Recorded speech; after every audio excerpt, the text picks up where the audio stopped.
പുറപ്പാടിൻ്റെ പുസ്തകത്തിൽ നിന്നുള്ള വായന. അധ്യായം 32. സ്വർണം കൊണ്ടുള്ള കാളക്കുട്ടി.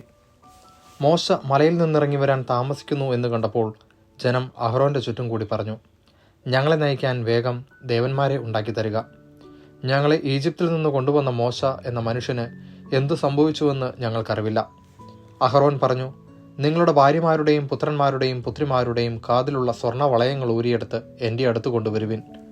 ജനം തങ്ങളുടെ കാതുകളിൽ നിന്ന് സ്വർണ്ണ വളയങ്ങൾ ഊരി അഹ്റോൻ്റെ മുമ്പിൽ കൊണ്ടുചെന്നു. അവൻ അവ വാങ്ങി മൂശയിൽ ഒരുക്കി ഒരു കാളക്കുട്ടിയെ വാർത്തെടുത്തു. അപ്പോൾ അവർ വിളിച്ചു പറഞ്ഞു, ഇസ്രായേലേ, ഇതാ ഈജിപ്തിൽ നിന്ന് നിന്നെ കൊണ്ടുവന്ന ദേവന്മാർ. അത് കണ്ടപ്പോൾ അഹ്റോൻ കാളക്കുട്ടിയുടെ മുമ്പിൽ ഒരു ബലിപീഠം പണിതിട്ട് ഇപ്രകാരം പ്രഖ്യാപിച്ചു, നാളെ കർത്താവിൻ്റെ ഉത്സവ ദിനമായിരിക്കും. അവർ പിറ്റേന്ന് അതിരാവിലെ ഉണർന്ന് ദഹനയാഗങ്ങളും അനുരഞ്ജന യാഗങ്ങളും അർപ്പിച്ചു. ജനം തീനും കുടിയും കഴിഞ്ഞ് വിനോദങ്ങളിൽ ഏർപ്പെട്ടു. കർത്താവ് മോശയോട് അരുളി ചെയ്തു, ഉടനെ താഴേക്ക് ചെല്ലുക. നീ ഈജിപ്തിൽ നിന്ന് കൂട്ടിക്കൊണ്ടുവന്ന നിന്റെ ജനം തങ്ങളെ തന്നെ ദുഷിപ്പിച്ചിരിക്കുന്നു.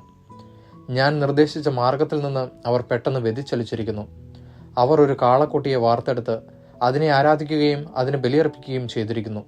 ഇസ്രായേലേ, നിന്നെ ഈജിപ്തിൽ നിന്ന് കൊണ്ടുവന്ന ദേവന്മാർ ഇതാ എന്ന് അവർ പറഞ്ഞിരിക്കുന്നു.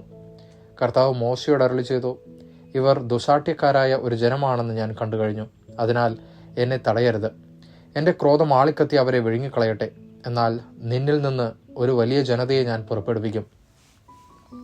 മോശ ദൈവമായ കർത്താവിനോട് കാരുണ്യം യാചിച്ചുകൊണ്ട് പറഞ്ഞു, കർത്താവേ, വലിയ ശക്തിയോടും കരബലത്തോടും കൂടെ അങ്ങ് തന്നെ ഈജിപ്തിൽ നിന്ന് പുറത്തു കൊണ്ടുവന്ന അങ്ങയുടെ ജനത്തിനെതിരെ അവിടുത്തെ ക്രോധം ജ്വലിക്കുന്നതെന്ത്?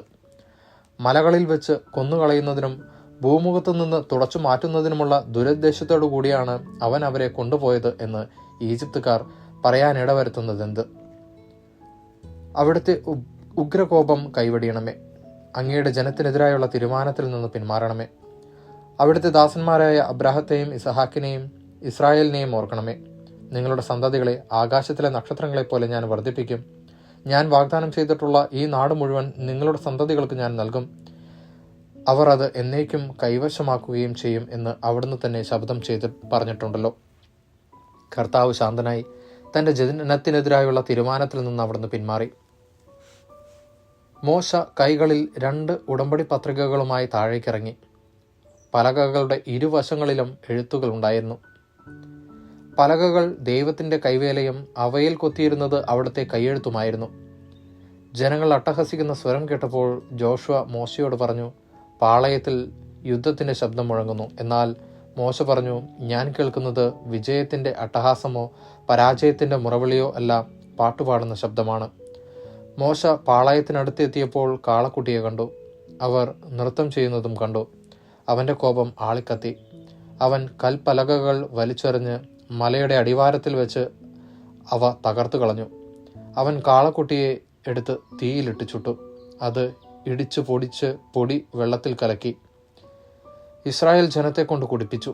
മോശ അഹ്റോനോട് ചോദിച്ചു, നീ ഈ ജനത്തിൻ്റെ മേൽ ഇത്ര വലിയൊരു പാപം വരുത്തി വയ്ക്കുവാൻ അവർ നിന്നോട് എന്തു ചെയ്തു?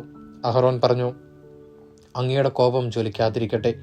ഈ ജനത്തിന് തിന്മയിലേക്കുള്ള ചായ്വ് അങ്ങേക്ക് അറിവുള്ളതാണല്ലോ. അവർ എന്നോട് പറഞ്ഞു, ഞങ്ങളെ നയിക്കാൻ ഞങ്ങൾക്ക് ദേവന്മാരെ ഉണ്ടാക്കി തരിക. എന്തെന്നാൽ ഈജിപ്തിൽ നിന്ന് ഞങ്ങളെ കൊണ്ടുവന്ന മോശ എന്ന മനുഷ്യന് എന്തു സംഭവിച്ചു എന്ന് ഞങ്ങൾക്കറിവില്ല. ഞാൻ പറഞ്ഞു, സ്വർണം കൈവശമുള്ളവർ അത് കൊണ്ടുവരട്ടെ. അവർ കൊണ്ടുവന്നു. ഞാനത് തീയിലിട്ടു. അപ്പോൾ ഈ കാളക്കുട്ടി പുറത്തു വന്നു. ജനത്തിൻ്റെ അഴിഞ്ഞാട്ടം മോശ കണ്ടു.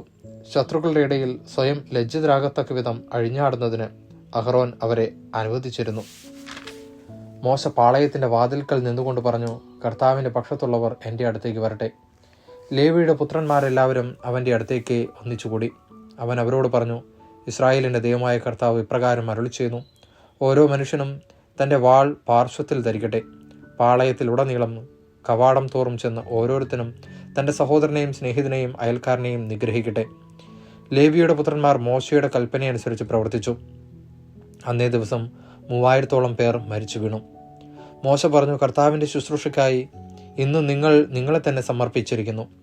ഓരോരുത്തരും തൻ്റെ പുത്രനും സഹോദരനുമെതിരായി നിന്നതുകൊണ്ട് കർത്താവ് നിങ്ങൾക്ക് ഇന്ന് ഒരു അനുഗ്രഹം തരും. പിറ്റേ ദിവസം മോശ ജനത്തോട് പറഞ്ഞു, നിങ്ങൾ കഠിന പാപം ചെയ്തിരിക്കുന്നു. ഞാനിപ്പോൾ കർത്താവിൻ്റെ അടുത്തേക്ക് കയറി ചെല്ലാം. നിങ്ങളുടെ പാപത്തിന് പരിഹാരം ചെയ്യാൻ എനിക്ക് കഴിഞ്ഞേക്കും. മോശ കർത്താവിൻ്റെ അടുക്കൽ തിരിച്ചു ചെന്ന് പറഞ്ഞു, ഈ ജനം വലിയൊരു പാപം ചെയ്തു പോയി. അവർ തങ്ങൾക്കായി സ്വർണം കൊണ്ട് ദേവന്മാരെ നിർമ്മിച്ചു. അവിടുന്ന് കനിഞ്ഞ് അവരുടെ പാപം ക്ഷമിക്കണം, അല്ലെങ്കിൽ അവിടുന്ന് എഴുതിയിട്ടുള്ള പുസ്തകത്തിൽ നിന്ന് എൻ്റെ പേര് മായ്ച്ചു കളഞ്ഞാലും. അപ്പോൾ കർത്താവ് മോശയോട് പറഞ്ഞു, എനിക്കെതിരായി പാപം ചെയ്തവനെയാണ് എൻ്റെ പുസ്തകത്തിൽ നിന്നും ഞാൻ തുടച്ചു നീക്കുക. നീ പോയി ഞാൻ നിന്നോട് പറഞ്ഞിട്ടുള്ള സ്ഥലത്തേക്ക് ജനത്തെ നയിക്കുക. എൻ്റെ ദൂതൻ നിനക്ക് മുമ്പേ പോകും. എങ്കിലും ഞാൻ അവരെ സന്ദർശിക്കുന്ന ദിവസം അവരുടെ പാപങ്ങളെ പ്രതി അവർ ശിക്ഷിക്കും. കാളക്കുട്ടിയെ നിർമ്മിക്കാൻ അവർ അഹ്റോനെ നിർബന്ധിച്ചതിനാൽ അവരുടെ കർത്താവ് അവരുടെ മേൽ മഹാമാരി അയച്ചു. ദൈവവചനമാണ് നാം കേട്ടത്.